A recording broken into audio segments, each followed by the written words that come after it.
I'm a lifetime superhero aficionado and a lover of cultural history, and both converge again today into giving an in-depth look into the golden age superheroes in the public domain, in this case, the recently revamped.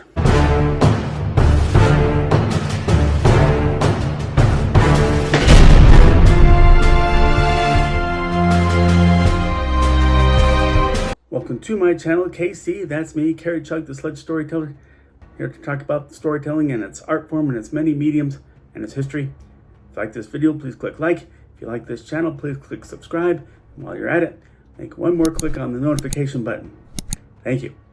Now, I can remember sometime back in late 2007, an issue of the now defunct Wizard magazine had an article about the upcoming Project Superheroes, a publication venture taken up by Dynamite Entertainment for January 2008 debut and helmed by creators Jim Krueger and Alex Ross, Doug Glauba, Steve Zdarsky, and Carlos Paul, all to resurrect several comic book characters from the public domain. Now, in the past, I've produced videos that reflected on public domain superheroes that were still dormant that I felt were worthy of that same resurrection, but it just occurred to me. We've seen it happen over the years. Competing versions of public domain folk heroes from centuries back, such as Robin Hood, King Arthur, and Hercules. Why not that same competition among Project Superheroes characters and even others that were recently depicted? So feel free to use my ideas or come up with your own. Now, the Black Terror first appeared in Exciting Comics number 9 in 1941, published by Nidor Comics, also known as Better Publications, and was created by writer Richard E. Hughes and artist Dan Gabrielson. He quickly became one of the most popular masked heroes of the Golden Age. He ultimately became one of many post-World War II casualties when superhero popularity took a dive. Bob Benton, he is a mild-mannered pharmacist who creates a chemical called formic ethers. After testing it on himself, he gains superhuman strength, invulnerability, and heightened agility. Donning a black costume with skull and crossbones emblem on his chest, he becomes the vigilante Black Terror. He fights crime with the help of his teen sidekick Team Roland, who becomes Tim the Terror. Now, recent depictions. Typical, he was portrayed as a dark, brutal vigilante with a strong moral code. Project Superpowers, they took Black Terror and leaned into his Nazi punching origins, giving him a grim, Punisher-esque vibe. Alternative interpretation, I think, would make it work. He would be interweaving his crime fighting with his pharmacist profession, where that could enlarge his hero persona in the well-known war against pharmaceutical corruption nowadays, or even factor chemical and biological tactics against bio-enhanced criminals, all while he runs his fisticuffs against criminals on the street. The 21st Phantom, who debuted in the strips, operates out of the fictional African country of Bangala, living in the Skull Cave deep in the jungle. The stories combine jungle adventure, swashbuckling action, and detective fiction. The Phantom battles pirates, warlords, colonial criminals, and mystical threats like witch doctors, cults, and ancient curses. While rooted in pulp adventure, it contains a strong moral compass. The Phantom never kills unless absolutely necessary and shows deep respect for all cultures. In recent depictions, they continuously shown him as a legacy hero. Because of his public domain status, several publishers have taken turns in depicting the Phantom, major publishers included. He was mentioned in my last video as one among several King Pictures characters included in Defenders of the Earth. Then there's a failed attempt in the 1996 movie The Phantom with Billy Zane in the title role. Sadly, the general consensus is that it's a half-baked attempt to stick with the basics of Lee Falk's Phantom mythos, while trying to ride the wave of 90s superhero movies for that time, in which only Batman gained any kind of traction. And of course, how far that traction went is up for debate, where no one dared argue that it did go off the rails in 1997. Also, another cartoon, Phantom 2049, and with an accompanying comic book to go with it. But there's Dynamite Entertainment's The Phantom of 2015, a much needed update of the Phantom's costume, and a darker legacy storyline where the latest Phantom, Kit Walker, pursues vengeance over his murdered family. Nowadays, what would be a good alternative interpretation, explore the psychological burden of being immortal, make the next Phantom question the morality of colonial legacy, and use a time-jumping format to contrast different phantoms across history with a focus on decolonization and indigenous alliances. Bart Hill, the original Daredevil, is a Golden Age superhero raised to fight for justice after witnessing the brutal murder of his parents. Struck mute from the trauma, though later versions restored his speech, Bart was branded with a boomerang-shaped scar on his chest. Orphaned and eventually trained to peak physical condition, he becomes a deadly fighter skilled in the use of boomerangs, his signature weapon. So in modern indie revivals, Project Superpowers, the death-defying Daredevil, as they renamed him, they played him as a mysterious silent warrior or repressed rage avatar. What would be a good alternative interpretation? He'll need yet another new name, but reimagine him as a stuntman turned anti-corporate saboteur. Emphasize his boomerang as symbolic, always returning to him. Lean on his branding, that's the original boomerang scars, as a symbol of trauma, but give him a sense of humor like an old school pulp swashbuckler. The original Six Gun Gorilla is a British comic strip about a gorilla named O'Neill, who was raised by a prospector named Bart Masters and taught to use a six-gun. Set in 19th century American West, and after Masters is killed by the Strahan gang, O'Neill embarks on a quest for revenge fueled by his intense grief and rage. The comic features detailed illustrations and a world that is immediately engaging even before the gorilla character fully appears. In recent depictions, you got Cy Spurrier's Boom Studios. In the version, it's a trippy narrative. The gorilla was literally a character in a metafictional war story, highly praised. A successful Indiegogo crowdfunding campaign led to the publication of the character through Indiecron.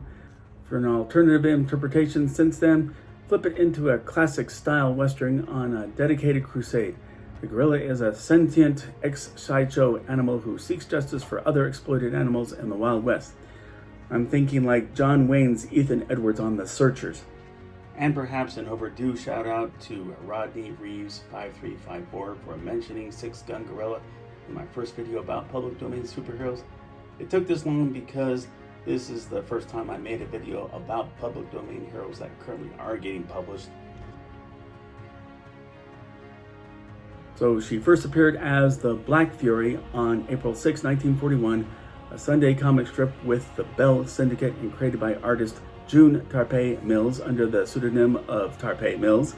The strip was retitled Miss Fury in November 1941, in which Marla Drake is a wealthy New York socialite who inherits a ceremonial panther skin catsuit from her uncle. Initially wearing it to a costume party, she finds herself inadvertently stopping a crime inspired by the experience. She adopts the guise of Miss Fury, fighting espionage, gangsters, and saboteurs during World War II and after. The suit seems to imbue her with confidence and almost supernatural prowess, though it's never explained as having true magical powers. Recent depictions now often portrayed as a femme fatale vigilante in a skin-tight black, sometimes overly sexualized outfit, but Dynamite's Miss Fury focused on time travel and World War II espionage. For alternative interpretation, strip back the pulp glamour and portray her as a war-traumatized intelligence agent. A noir psychological thriller tone, it's easy to see her as a trailblazer for gaining more career opportunities for women, and since there's a lot of hindsight to go on and how that developed from that time period, you could build upon what she would do to be a catalyst for all that development, all that while fighting injustice for all.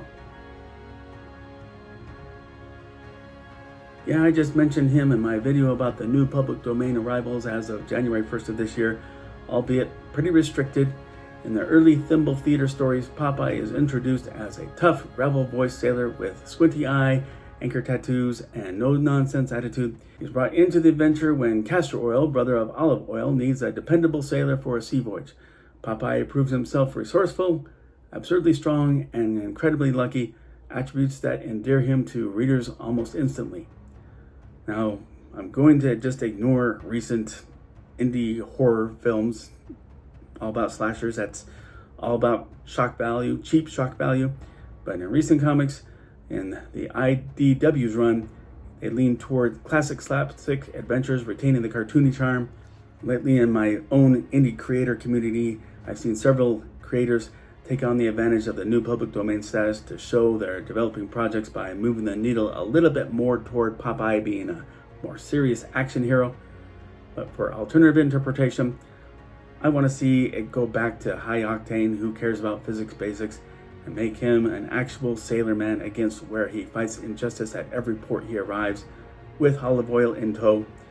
Just remember, it won't be until 2028 when you can factor in the spinach power out, because before 1933, he got his jolt by stroking the feathers of a wiffle hen. So I guess, I don't know if you want to take your chances with that, or wait until that part goes into public domain. Also in 2027, that's when you can bring Bluto into the mix for some opposition. The Fighting Yank is a patriotic superhero created by writer Richard E. Hughes and artist John L. Bloomer, credited as John Elby. For Needar Comics, he first appeared in Started in Comics number 10. That was in September 1941, and soon got his own title due to popularity during World War II. Bruce Carter III is a descendant of a Revolutionary War hero, Bruce Carter I. One day, Carter discovers an ancient cloak and receives a vision from the ghost of his ancestor. The ghost bestows upon him superhuman strength and invulnerability, activated when he dons a tri-corner hat and colonial-era cloak. These powers are meant to help him uphold liberty and justice in modern America. In recent depictions, Dynamite made him a conflicted patriot haunted by the ghost of his ancestor, usually cast as a Golden Age Captain America analog. For alternative interpretation, make him a reluctant revolutionary and ex-soldier turned rogue after uncovering U.S. government conspiracy. He wears a Betsy Ross flag as a cape but fights to reset American principles, kind of make him both Captain America and the Winter Soldier hybrid. The Flame's first appearance was in Fox's Wonder World Comics number 3, dated July 1939. As a baby, Gary Preston was rescued from a flood and taken to a hidden Tibetan lamasery, where he was raised and trained by monks. There he learned the mystic secrets of fire, gaining the ability to control and become flame itself. After years of spiritual training and physical conditioning, Gary returned to America to fight crime and injustice as the Flame, wearing a bright red and yellow uniform symbolizing fire.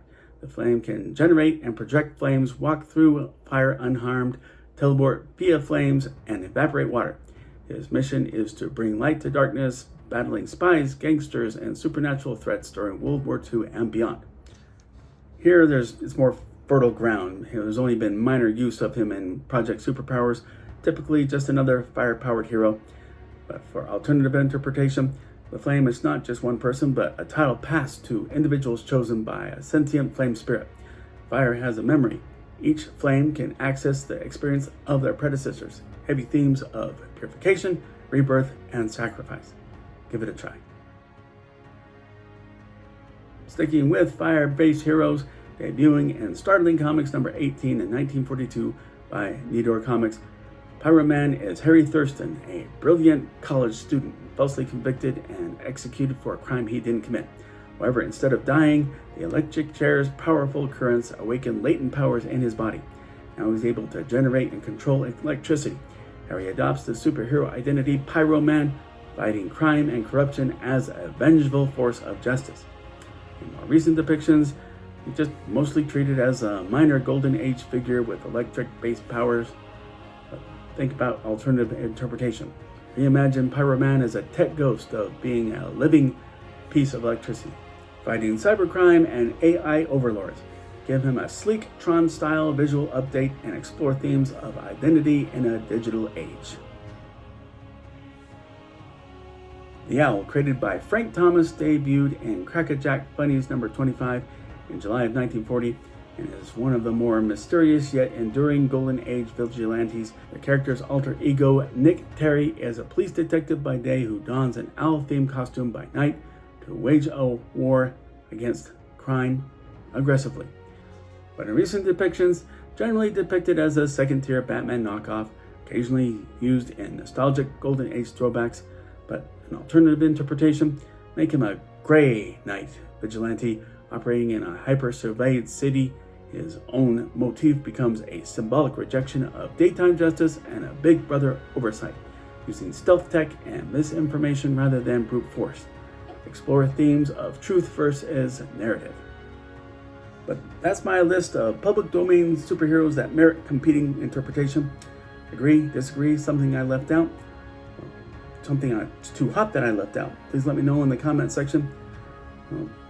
My Kickstarter, it was not fulfilled, unfortunately, but I found ways that I can finance it, so I'm working on that. It wouldn't work as fast as if I had fulfilled the Kickstarter campaign, but working at it. In the meantime, the link to order the Sledge Comics miniseries is in the link below in both digital and paper format. Give it a look. I'll look for civility amid all the controversy, whatever it might be, any bad news, any strife. Let's not hate, and let's see everybody we bump into as a potential friend, wherever we may go.